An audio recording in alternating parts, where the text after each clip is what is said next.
বনানীর 11 নম্বর road. সূর্যটা তখনও মাথার উপরে পেন্ডুলামের মতো ঝুলে আছে।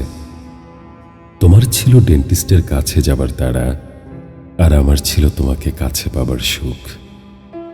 ক্লিনিক থেকে খানিকটা এগিয়ে ওপারেই ডমিনাস পিৎজা।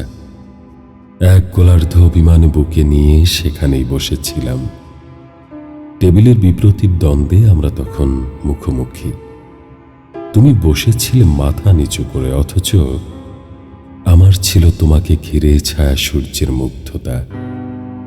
রোদ চলা বৃষ্টিতে বিভ্রান্ত ফড়িংয়ের মতো মরিয়া হয়ে জিজ্ঞেস করেছিলাম, ভালোবাসো?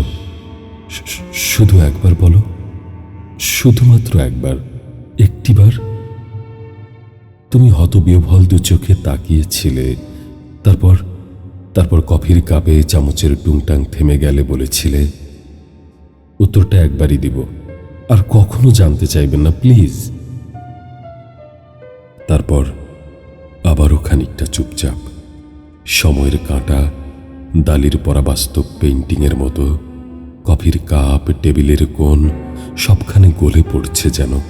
তুমি কি যেন ভাবলে, নখ খুঁটলে, তারপর মোমের স্নিগ্ধ আলোর মতো মৃদু স্বরে বললে, ভালোবাসি। সেও ওই একবারই। সেদিন ঝাউবনে সহস্র মুনিয়ার প্রবল উচ্ছ্বাসের মতন আমার পৃথিবীটা যেন কেঁপে উঠেছিল। আমি কিন্তু কথা রেখেছিলাম, আর কখনো জানতেও চাইনি ভালোবাসো কিনা। 269 দিনের সম্পর্কটা অ্যাস্ট্রেতে গুঁজে তোমার সাথে ক্লিনিকের রিসিপশন অবধি গিয়েছিলাম।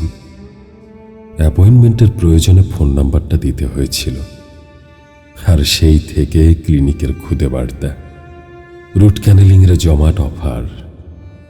অথচ তুমি হৃদয় চৌকাঠে সেই যে হার্ট ক্যানেলিং করে চলে গেলে, তোমার কাছ থেকে আর বার্তা আসেনি।